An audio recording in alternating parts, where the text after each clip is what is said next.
store burned down. After the store burned down, his wife got tuberculosis and she died.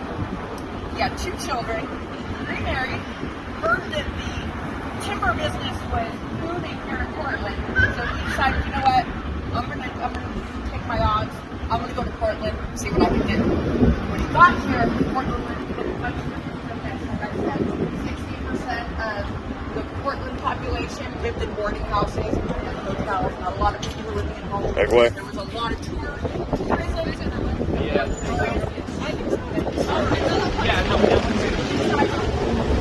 Portland is a beautiful, prestigious hotel. So in 1912, he started building the Benson Hotel. It was originally known as the Oregon Hotel. When it opened up, he had all of the service people, the maids, the housekeeping, the door guys, everybody who worked in here was either from France or Germany. Everything was top notch and fancy. So, when it first opened up, the Oregon Hotel had control of it, and it lost business for 5 years. So he stepped in and said, that's enough, take it over. Instantly, the business started booming. It's been through a handful of renovations and whatnot throughout the year. The Benson has countless paranormal sightings and activity. There is a woman in a turquoise dress who is the ghost that is known to ghost, because you never see her dead on. You only see her in a reflection. The moment that she has your attention, she disappears. There's also a lady seen in white, not to be confused with the lady in white phenomenon. There's a lady in white who walks these halls. And then there's also a child here who likes to play pranks on people. He likes to trick people, hide their stuff, appear, disappear.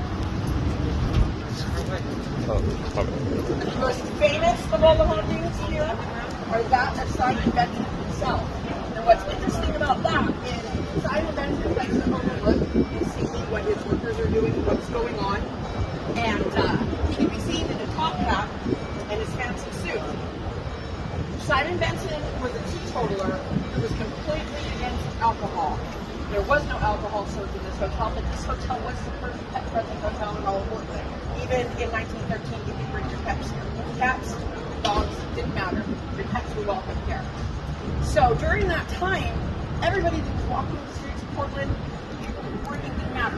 People were sitting, walking, working, everybody was drunk.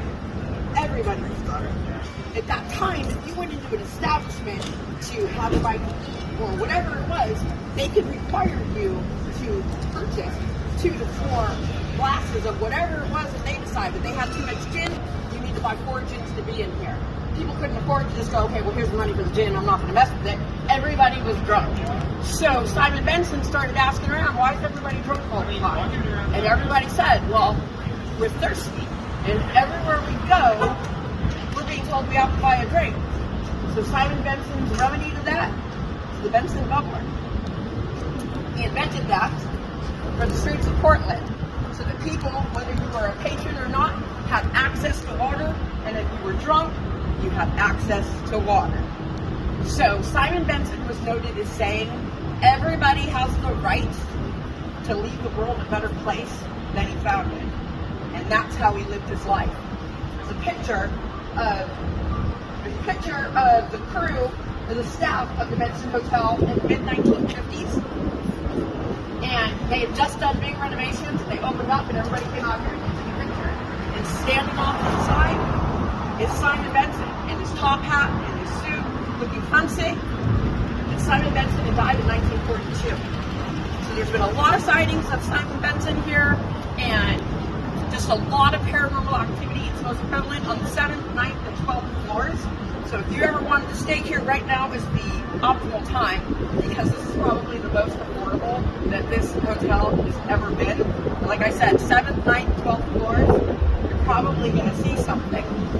And, but even with all the paranormal activity here, there's only been one death that has ever happened in this hotel, and that was the death of Mitch Mitchell. I don't know if you know who that is, but that was the drummer for the Jimi Hendrix Experience. He died here in the early 2000s. Nobody has had any sightings of him or whatever, but personally I I imagine that when he was touring with Jimi Hendrix, he was probably in a lot of really cool spots. So if he's haunting some spot, maybe it's a Woodstock or something. I don't know.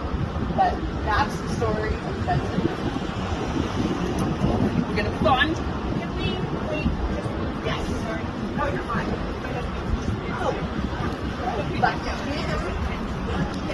The bathroom. So one of the paranormal accounts here happens in the bathroom here. No, it's a true story. I'm not making this up. And